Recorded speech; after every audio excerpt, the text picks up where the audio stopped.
You can either live in Hurricane Alley or you could live in a Tornado Alley. You know, you're really a roll of the dice with nature. We're going to stay in Florida. We love it here. It's quiet. I love it here.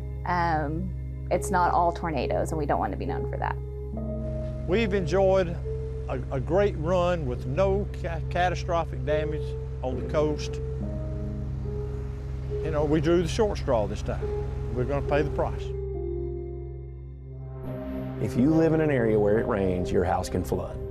It's the most devastating, other than losing my parents, the most devastating thing I've ever been through.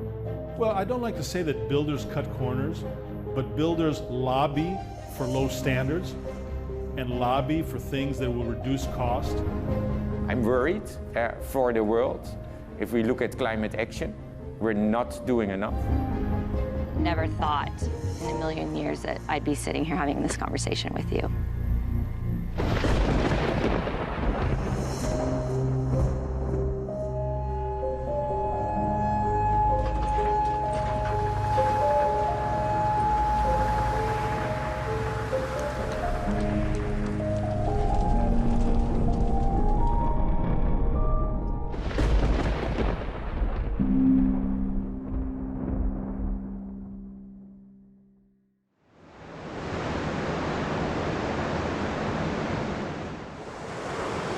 The most beautiful places to live in this country are often the most vulnerable.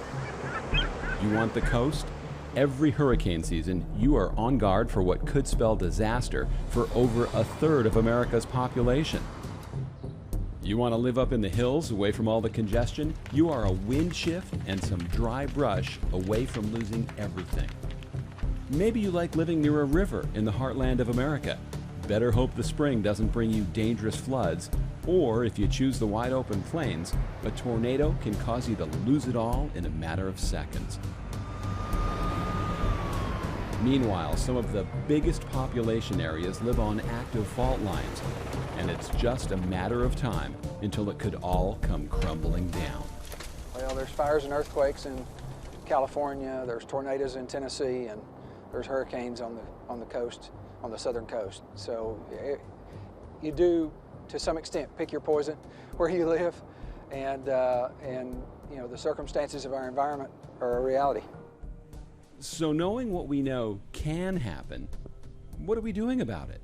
Well, I spent a career in the construction industry and saw firsthand what we're doing right and what we're doing wrong, and saw that the public is in the dark about what happens in the black box I call the construction industry.